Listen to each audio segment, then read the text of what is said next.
Okay, trig class, we pick up with a law of sines from section 3.1b, the ambiguous case. We look at example C here, and we're just going to draw the triangle again. It tells us we have A is 12, B is 31, and A is 20.5. So as I draw this, again, it doesn't matter what you draw, just as long as you kind of fill things in properly, A, B, and C. A is 20.5 degrees. Side A is 12. And side B is 31. So I look over here, and I say the side opposite the angle. Is that longer or shorter? It's shorter. It's shorter than 31. So I go to my decision tree. I'm in this situation. I'm given two sides without an included angle. Two sides without an included angle. I go down here. And it says side opposite the angle is shorter than the other given side, then I'm either going to have this situation or this one. So either we're going to come up with no solution, which came up last time, or two solutions. You can guess that this is going to be a two-solution problem, as I've set up so we would have one of each. So very important to watch how you get two solutions out of this triangle.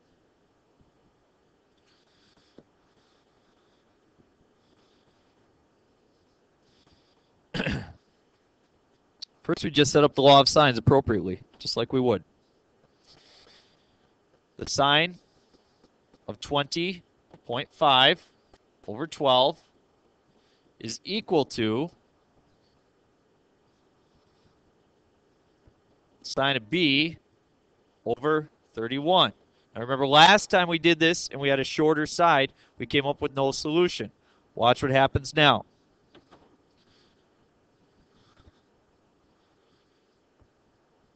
(31) times the sine, 20.5. 10.8564, whatever. We're going to end up dividing that by 12. Then we take the inverse sine of it. Oh.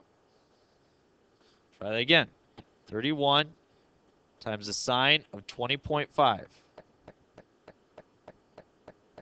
10.86. I'll write it down.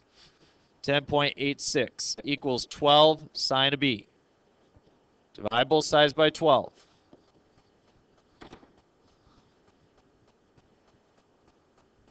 You get 0.9047. Can the sine of B equal? Can the sine of B ever be equal to 0.9047? Sure it can. And you know, the sine is positive in the first quadrant and the two quadrants. So we have two possible angles that it can achieve. And we don't know which one of those angles it is. If we simply inverse that sine of that answer, we get one possible solution, 64.78. At this point, I have to set up two solutions. Watch this carefully. This is the part that everybody's going to get confused on. Since I come up with an answer in this scenario, we have two possible solutions. With a shorter leg from the other leg, we have two possible solutions. A, B, C, A, B, and C. I'm going to set up another one over here. A, B, and C, and little a, little b, little c. Now, we know that A is 20.5. We know that A is 20.5. We know that little a is 12. Little a is 12. We also know that little b is 31. B is 31. But all the rest of them are different. So we're going to find two different solutions. Sine of B is equal to 0.9047. If I draw my quadrants, sine is positive both in the first quadrant as well as in the second quadrant. I took out my calculator, I did the inverse, I came up with 64.78. That means we have 64.78 and 64.78. So for one triangle, the angle might be 64.78. Or the angle might be the other one, right here. How do we find that? We take 180 and subtract 64.78.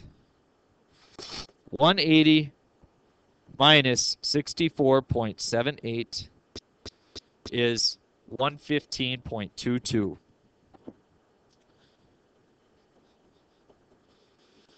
So I have these solutions. I have solution 1, I have solution 2.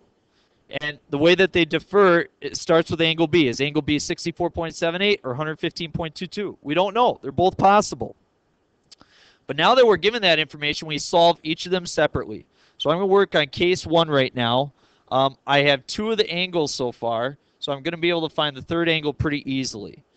In order to find C, I'm going to subtract A and B from 180. A minus 20.5, and then minus 64.78, 94.72. Notice that was the second quadrant finding. An angle in the second quadrant with 94 degrees.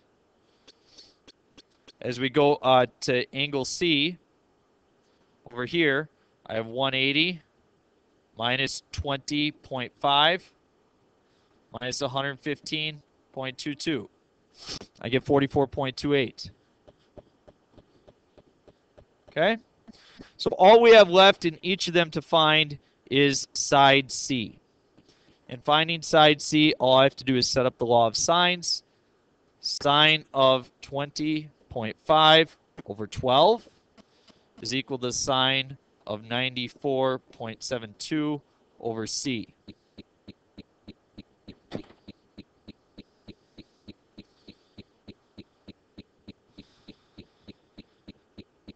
I go to work.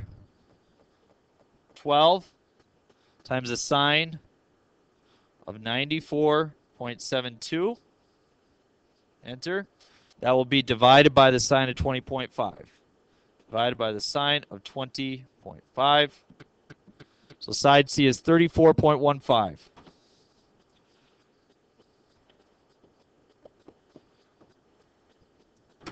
Notice I have the largest angle with the largest side, and I have the smallest angle with the smallest side. That's what we're looking for. I move over to the other side, and I work with this one. Set it up exactly the same using the law of sines. The sine of 20.5 over 12 is equal to the sine of 44.28 divided by C. Take out my calculator.